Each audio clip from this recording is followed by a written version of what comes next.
Hi, this is Nathan Kilborn. I am married to my wife, Lynn, who's also awesome and a pastor, and I'm the father of Eleanor, which more people know her than they do me anyways.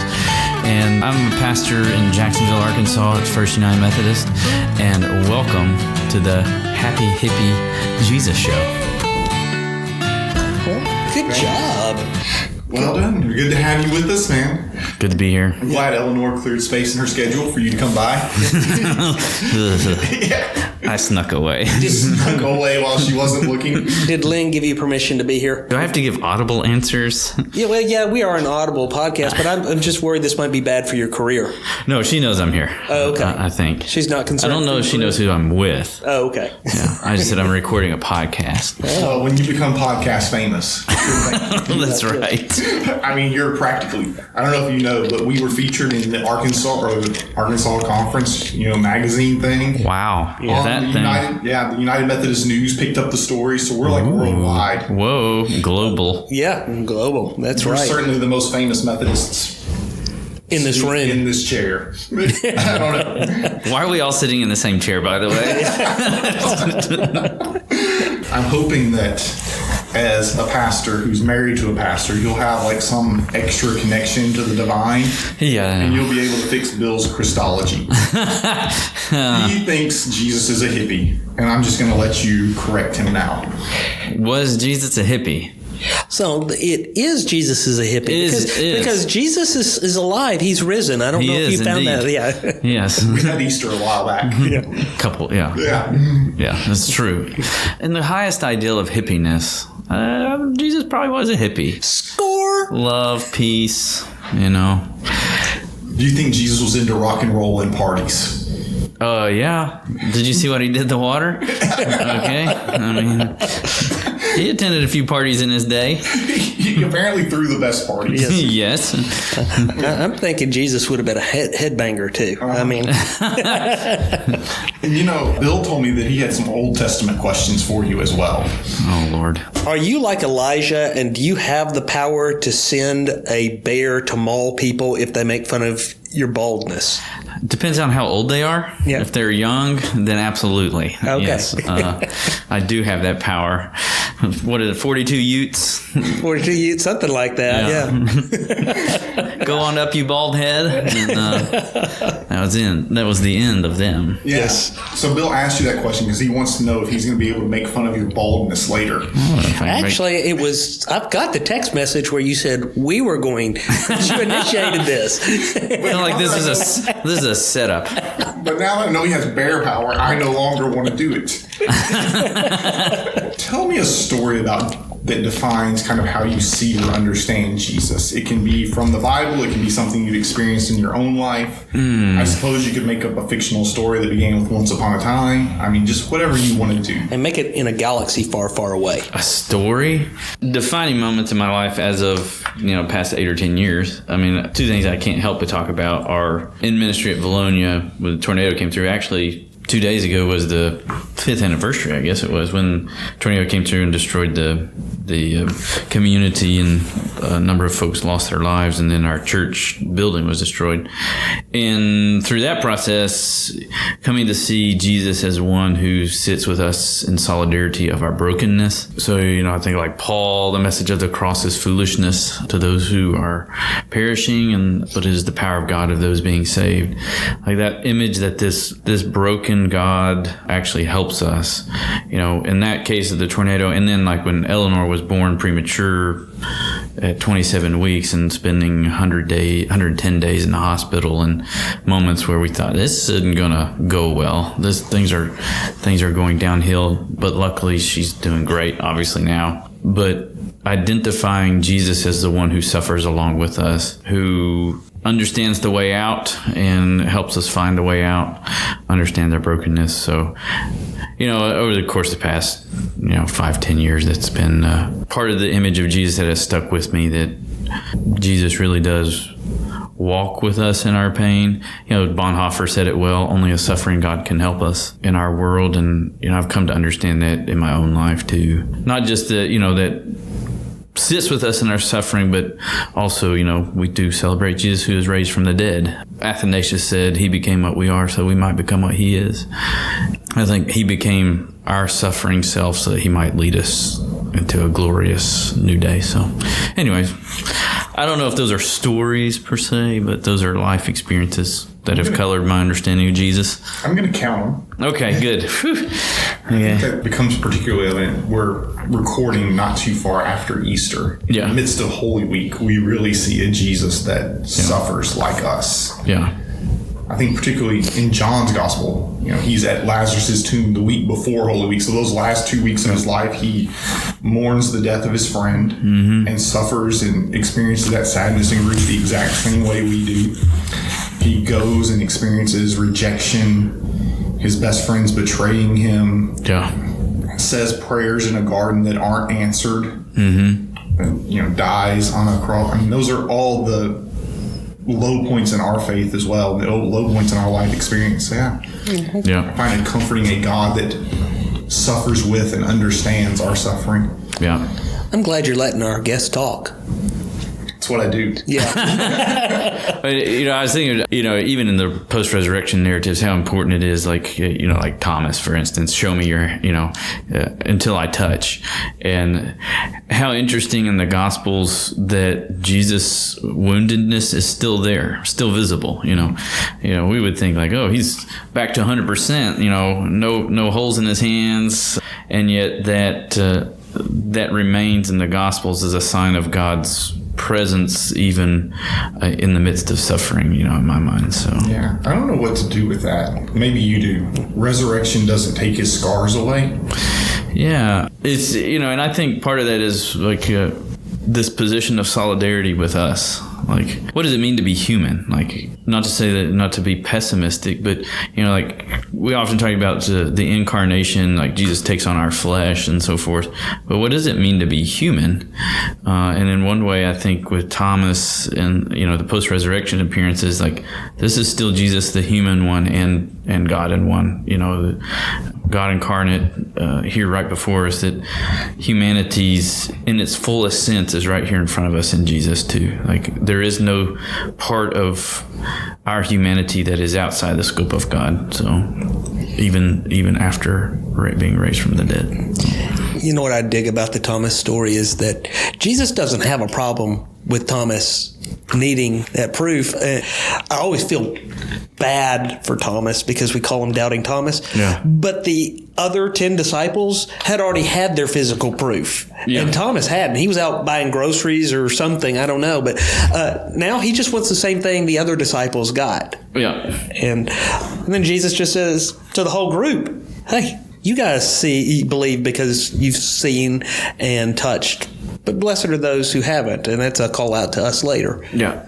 I always say, too, like, doubt doesn't mean disbelief necessarily. Alfred Lord Tennyson once said, there's more faith in honest doubt than there are in half the creeds. I think it's true. Like, doubt leads us to discovery. Like, when we begin to ask and seek, then it leads us to a deeper place. And Thomas, looking for that confirmation for sure, but I think we'd all been hesitant at first. Yeah. And yet Jesus meets us in those moments. So I wonder if we could spin it and we could say Thomas wants his experience with a resurrected Christ. Mm-hmm. Mary had her experience with a resurrected Christ in the garden. Yeah. The other disciples had their experience.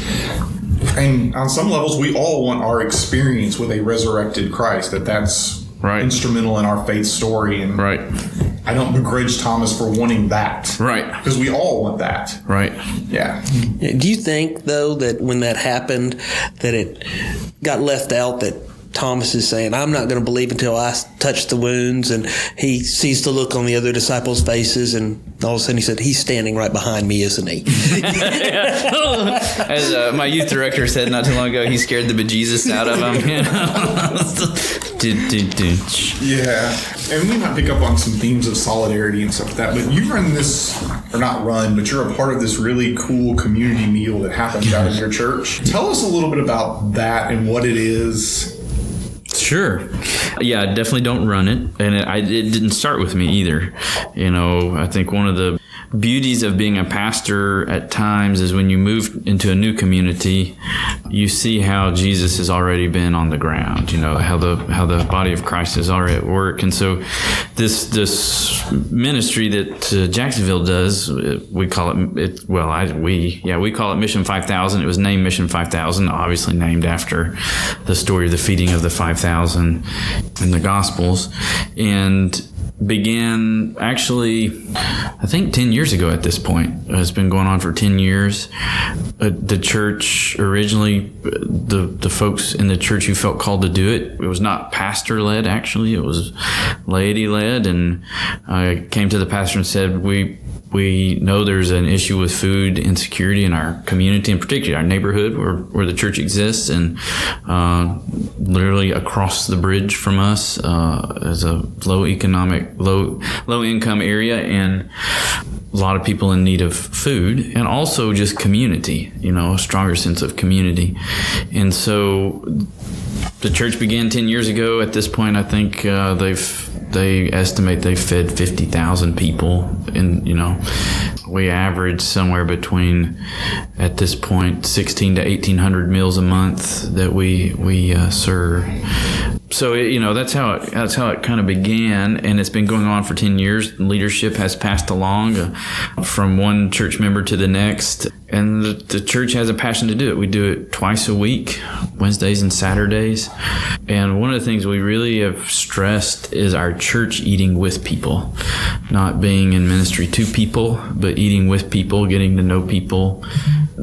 My time there has really been spent thinking about how this creates community around us, not just a meal for people. We all need to eat, but at the same time, we also need community.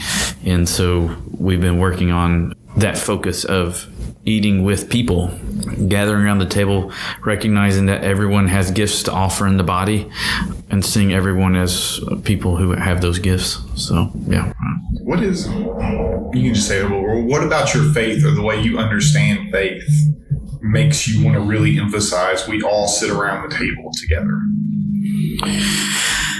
Of course, we go back to Jesus. He is the Happy Hippie Jesus show. He is the Happy Hippie Jesus show. Jesus up every now and then. Obviously, Jesus brought together communities of people who are often separated from one another, and the ones who were ostracized from most people.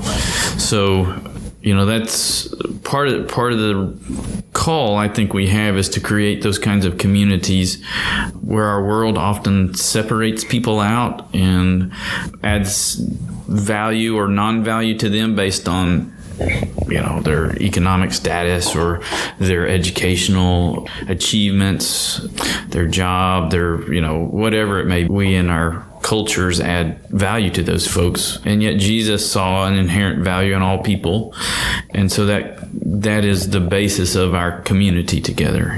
That we are simply children of God, not because we created that ourselves, but that God created that for us, gave it to us, a free gift. And so that's, I think, the beginning of this idea of community, that we are God's people, we are God's children. Whether you come to the church or not, you are a child of God, infinite sacred worth. And so, kind of the understanding underneath it for me of why we do what we do to a degree.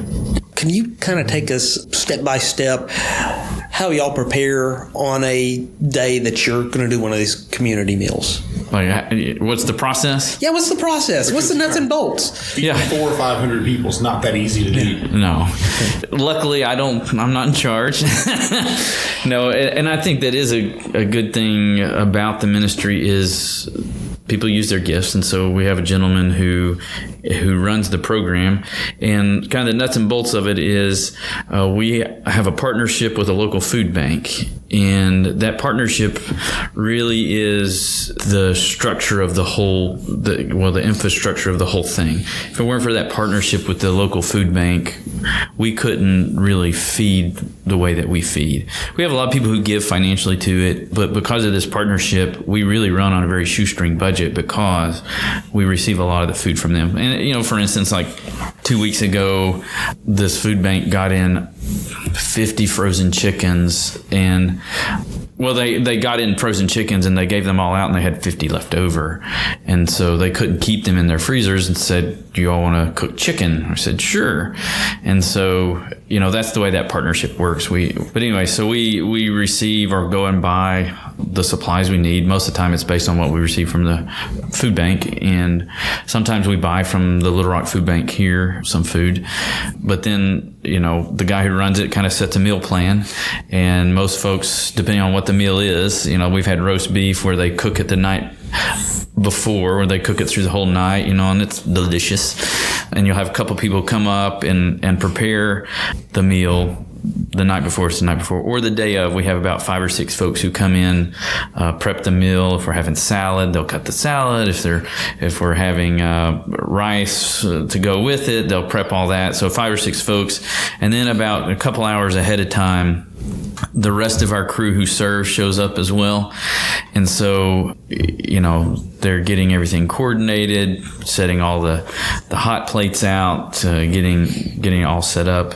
And then we serve at 5:30, and usually by 5:15 all the food is ready, and we open the door and let people in. And we have, like I said, a crew who serves, and then we have a cleanup crew. Sometimes those folks overlap, and oftentimes we are needing more people. It never seems like you have enough people because there's always more to do, but we kind of have that set up where, and our guy who leads it basically sets the menu for the week, and then based on what we've acquired or what we have in our freezers, and then we have a prep crew that comes in, preps it all. Usually the day of, they get it around noon or so. And then we have a serving crew who also helps serve, and a cleanup crew.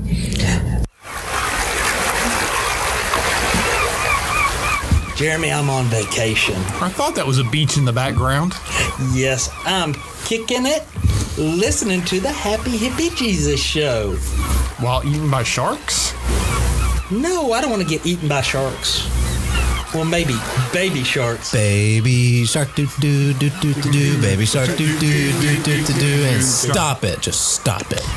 Stop it and go rate the Happy Hippie Jesus show so that other people can find out about us. Go to Apple Podcast and give us what, Jeremy? 5 stars. 5 stars? And you can even say something nice about us. Like they're cool. Nobody's going to write that. Oh.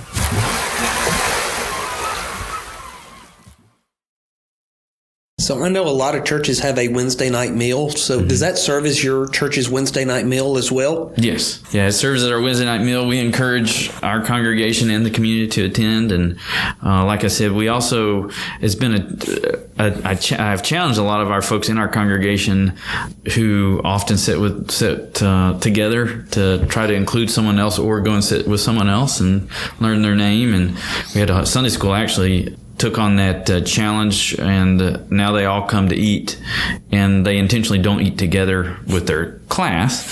They eat together with people and learn their name, and then they get together and, I met Mary this week, and, this is Mary's story, and they share it. So, yeah. How has that shaped their faith? Intentionally seeking out to meet new people and learn their story and then tell it later. How is that shaping their faith? I see it change a lot of perspectives, perspectives about what poverty is, and perspectives on just people. I think, it's interesting. I think we all have a bit of, maybe not all, but myself included, we're hesitant to get to know new people for various reasons. Our own fear of what people may think of us, and we fear having conversation with people. Will we be able to connect with folks who are different than us? And so I think in one way it's shaped our folks that they see these are people, same concerns that we have, same joyful stories. That I think it's helped. I think it's also helped give us a sense of that this is Jacksonville. This is our community, and we're all people in this community, and so in those ways, I think I've seen some transformation happen. Has it shaped the faith of anyone that attends the meal? Anyone from the community? Yeah, I think we see it in different ways. One of the things we started was a prayer corner as part of our meal. And so we have a retired clergy person who sits in our prayer corner. And all the time people come over there asking for prayer, and she prays with them. And so I think sometimes we have these meals and we see them as social services to people. And we've also tried to expand, like, this isn't just a social service. This is about a spiritual community we're building. And so even opening the doors to say, hey, come pray. There's opportunity for prayer. People come and pray all the time. But also, the conversations I have with folks, at our meal, church members and non-church members, they open up with questions of faith and even their own stories of how they've experienced God. And, say it's transforming for them, but it's also for me, that we see Jesus at work all around us. God is on a mission, and oftentimes we overlook where God is at work already or how God has been at work. And so hearing these folks' stories, just being a pastor open to hearing people, it's amazing to see what God has done in their lives and the faith that they already have. We're not necessarily giving it to them, that God is already at work in their lives, and the assumptions that are broken down because of that. Jacksonville's kind of a unique place in Arkansas. Can you tell the people at home a little bit about why Jacksonville's unique and how that kind of plays into that need? Let me bring Jacksonville into your living room. Because we're world famous. Or your car. Yes. No, the people in the car have to turn it off. People at home. Oh, okay.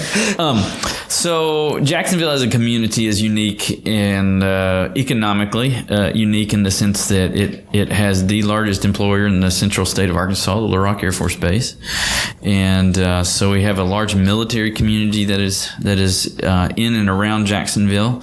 They're really the first community kind of outside the metro area of Little Rock. They probably still consider part of the metro area, but you have Little Rock, North Little Rock, Sherwood that kind of all bleed together, and then you have kind of a geographical barrier with Trash Mountain, I guess you could call it. Yeah. Constant construction. Yes. And constant construction.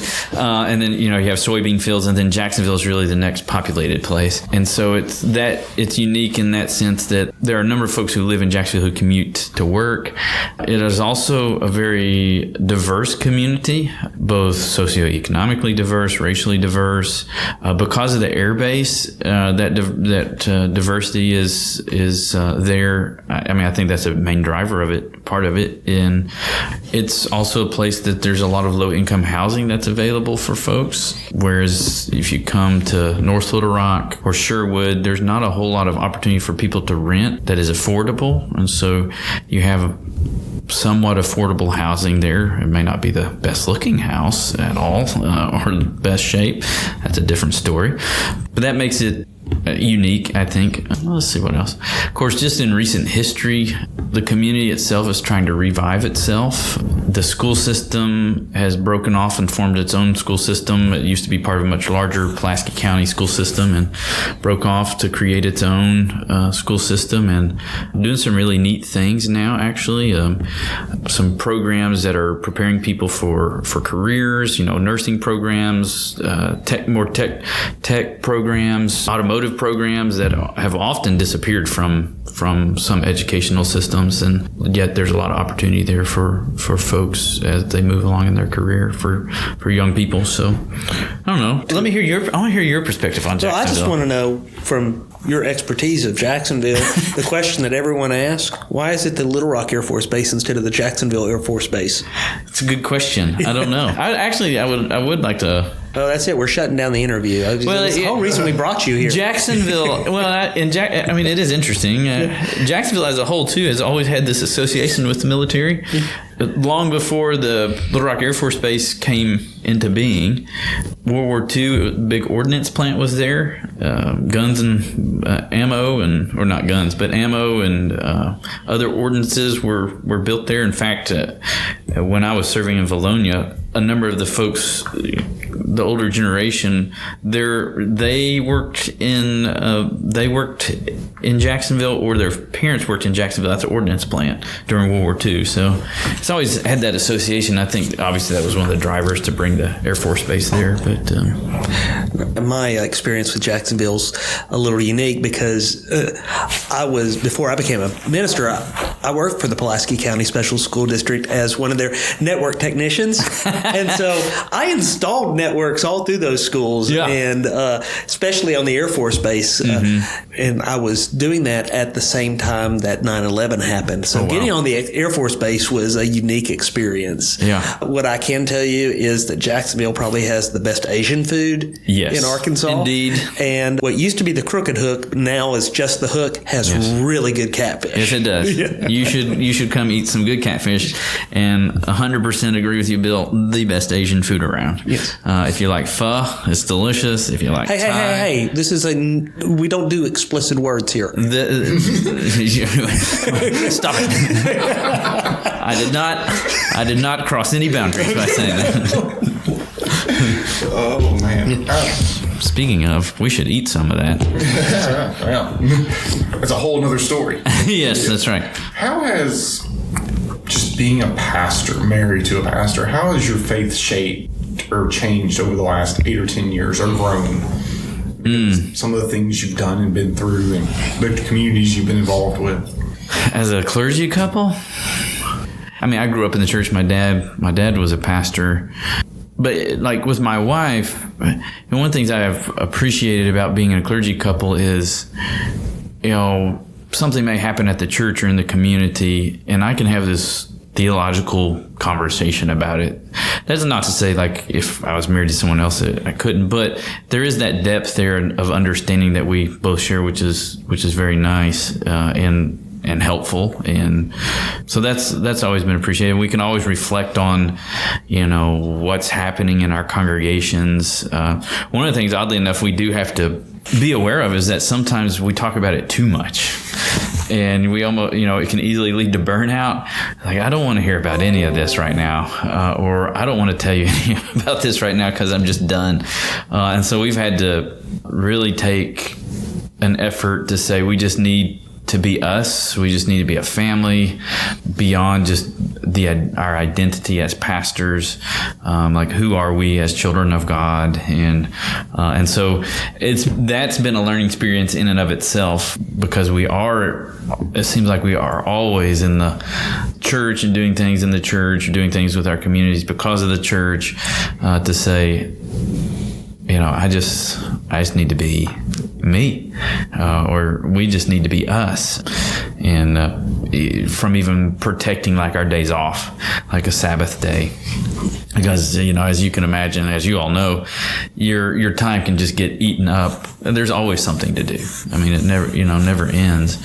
And that we're part of this wonderful kingdom building work, and yet at the same time, we are people, and we are people who need rest, and who just need to be people, and who just need to go out and eat, or stay at home, or mow the lawn, or play with our kids, go to the playground, And so that's been part of my learning experience being into this clergy couple too, is that sometimes people just need to be people. And I often think too, just kind of going on the same thought, how you project that onto your own congregation, like the expectations or the hopes that you would have to be, these folks, we're going to offer this Bible study, so they need to come to this. And sometimes we need to offer just the opportunity to say, yeah, it's okay that you all, miss Bible study this week and celebrate your birthday. Learning what it means to live your life of faith out in your everyday life rather than some programmatic thing. And so I think as pastors, even modeling just being family, I think, is being faithful, or taking a day off as being faithful. But maybe those are some lessons I've learned so far. Yeah. Does your congregation pick some of that up off of you? Oh, yeah, they do. I think for me, oftentimes it is letting people take it off of me to say, hey, like today, before I came here, I had an appointment, and that we have what we call office angels, volunteers who answer the phones for us, in the office. And I started a new Bible study this Wednesday, and I was getting all my stuff together, and she comes up to me, she's like, can I do anything for you? And my first reaction was, no, I've got this. And as if it would be a burden for her to help me with this, which is making copies. And she said, no, can I help? And you realize sometimes people want to be helpful, and they want to be of service, and you think you're, this is my own mind, I think I'm, putting a burden on them, but they really want to be part of this work together. And sometimes as pastors, we take it all on, and we deny them the opportunity to be part of this body working together. And so oftentimes it's a gut check when somebody says, how can I help you? And my first reaction is, I don't need any help. Yeah, I do. And just to say, yeah, could you do this? And how happy they are to do that. Reminds me of course, John Wesley, he famous for saying no holiness without social holiness, and no holiness without community, no holiness without being together. And you deny the opportunity to help people be holy. He also said holiness and happiness go hand in hand. And what a joy it is to serve Jesus together. And as pastors, sometimes we actually deny the opportunity for people to enjoy service because we think we have to take it all. For you, not the family dude, but as Nathan, when you want to take off your pastor hat and be a human being, what's your favorite thing to go do? Oh, man. I have a number of hobbies. Of course, I would say having a 4-year-old now has changed a lot of my perspective on, who I am. And so, like today, this morning, I was frantically getting ready, and I got to be at the office on time. My daughter's like, hey, will you draw this Paw Patrol for me? And, of course, you don't want to see what my artistic ability is nothing. And at first, I almost blew it off, but then, be with my daughter. And so I was drawing it, and I realized how much fun that was, just doing that. So one of the things, like being me, is really being dad, like being a dad with my daughter. I really enjoy that on the good days. Now when she's screaming at me, I pray for God's mercy. And so that's one thing. But, the other things I enjoy, I love to golf. I enjoy golfing. It's something that I find very relaxing, enjoyable. I also enjoy woodwork. So I get the opportunity occasionally to do that. I have a little shop at the house, and my dad did it when I was a kid and gave me his old equipment. So I have a lot of his old equipment, and some of it I lost in the tornado, but just to get out and get in my Zen moments, when I'm cutting a piece of wood and putting it together, and out of the hard work comes maybe not beautiful things necessarily, but functional things. So, I enjoyed that. Well, at least your woodworking comes out as functional. I don't think anything I've ever built has come out as functional. Well, sometimes, and of course, my wife jokes with me that I haven't really made a whole lot of things. With a 4-year-old, you don't get an opportunity to make a lot, but I get to cut a lot. Yeah. You've got too many fingers to be a real woodworker. Yeah. I ask you that Safety. Yeah. I asked you that question, though, because I personally believe it's important for our congregations to see us as human beings. Oh, yeah, absolutely. And I think just in the 14 years I've been doing this, our generation, because we're all close to the same age, does a little bit better job at Bill's that. definitely the oldest. I am the oldest, but yeah. But You might not be able to tell by the hairline in the room, but It's cool. He's already started shrinking. yeah. No, I've always been this short. yes, I agree that we are humans. And it's okay to be human. Yeah. Yeah, Maybe it's good to be human. I agree. God thought so. God became human. Yeah, I mean, there's the affirmation at the very beginning. This is good. Like, creation is good. Like, humanity is good. Not just good, but very good. Very good. Like, my Old Testament professor said the word can be translated, God looked on everything and thought, whoa. He had the same. You had the same Old Testament professor I had. Whoa.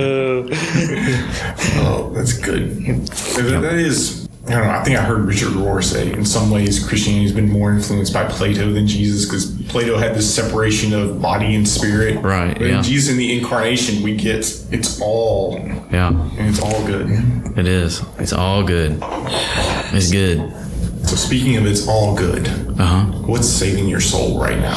What's saving my soul right now? I think there are a couple things. I mean, as of late, recently, got to go up to Mount Magazine last week for a continuing ed thing, and I sat down and started doing some reading. I'm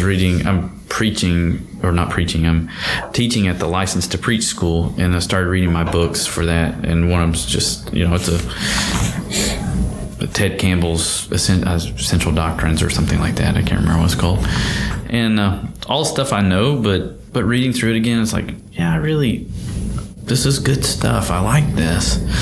In the midst of kind of where the United Methodist Church is and in its identity, like just reading, like, yeah, I really believe in the grace of God. Like so that's been, that was kind of a soul saving moment for me. Just doing some reading, theological reading, which I enjoyed doing, but I hadn't had an opportunity to do it lately, and with Easter and all, and just being busy and like sitting down and going, this is good. This is good. This feeds my soul. I say the other thing that, of course, Bishop 5000 really does feed my soul. Like, I enjoy going, meeting people. I challenge myself to meet a new person each week and learn about them. One of the guys who's there, his story is so interesting.